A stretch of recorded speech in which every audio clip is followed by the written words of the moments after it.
Matthew, next. Excellent. Thank you, Matthew. Okay, you got 3 minutes. I'm Matthew Remsky. I'm co-owner of Renaissance Yoga and Ayurveda and co-director of the nonprofit Yoga Community Toronto. I live in Cabbagetown, Ontario Street, and after so many skilled deputations that prove the material value of library infrastructure, I'd like to speak a little bit about the philosophy of library space. Our very humanity is defined by introspection, the capacity to find and explore internal sense, to witness our thoughts and hearts, and to reflect creatively upon what we find. The book is our primary technology for increasing the intensity and productiveness of this introspection. The best book is like a mirror that you hold in your hand, which page by page shows you something new about yourself and your world. But the problem with introspection and with books is that both can compound one's natural isolation. And this is where the library is born. A space of social introspection in which each reader is not only enriched by the pursuit of their personal interest, but also by the shared act of learning itself. Counselors, when you were children, you probably felt two things when you first entered a library. Awe at the sheer number of books available to you, but then something else struck you dumb for a moment. It was the shared silence of collective wonderment. Everyone at desks and study carrels, young and old, local and immigrant, you felt, subconsciously, people know things, people learn things, people share things. That's what people do. And in that moment, the library space taught you that you are citizens and not customers. And now as adults, it reminds us that we are lifelong learners, so much more than taxpayers.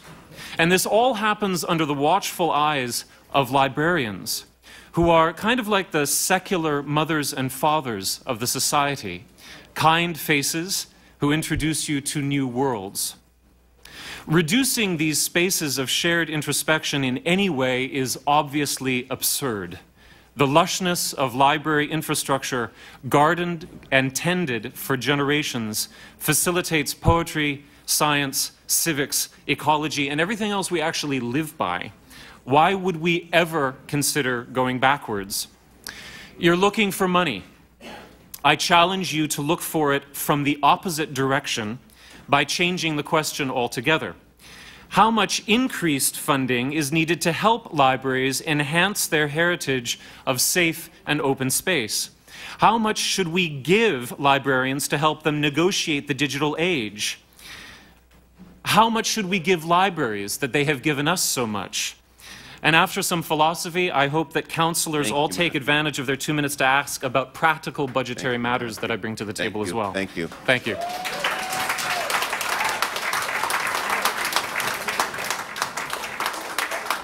Councillor Carroll, then Councillor Vaughan, then Councillor Davis.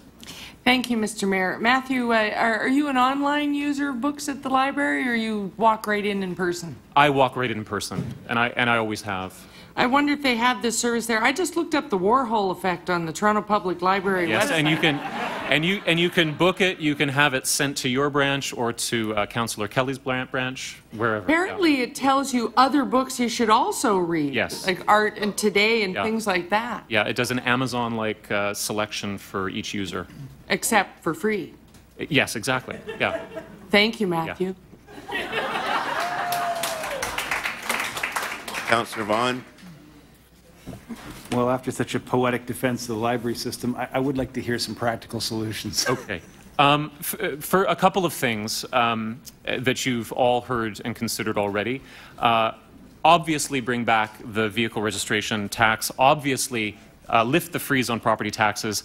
The land transfer tax can come back. But let me cycle back to the vehicle registration tax.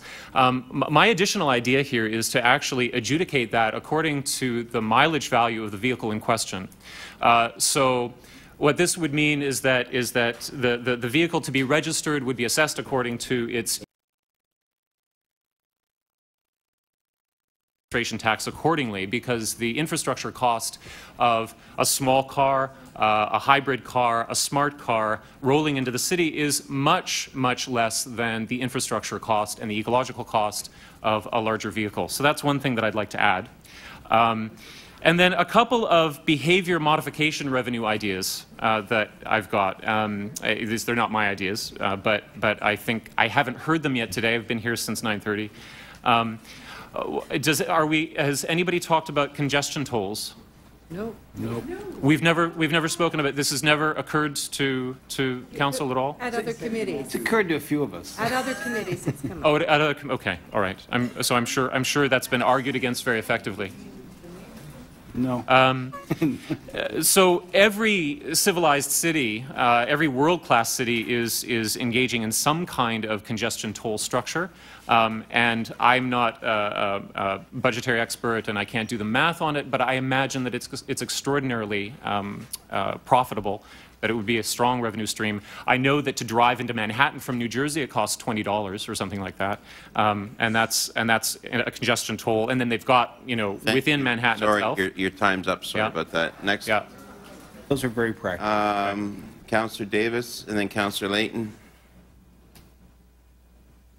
Are you aware that Toronto has the busiest library in the world? Yes, I do. Yes, I'm aware. Are you aware that our circulation is greater than New York City? And Yes, yeah. are you aware that our costs on our OMBI benchmarks are actually at the median?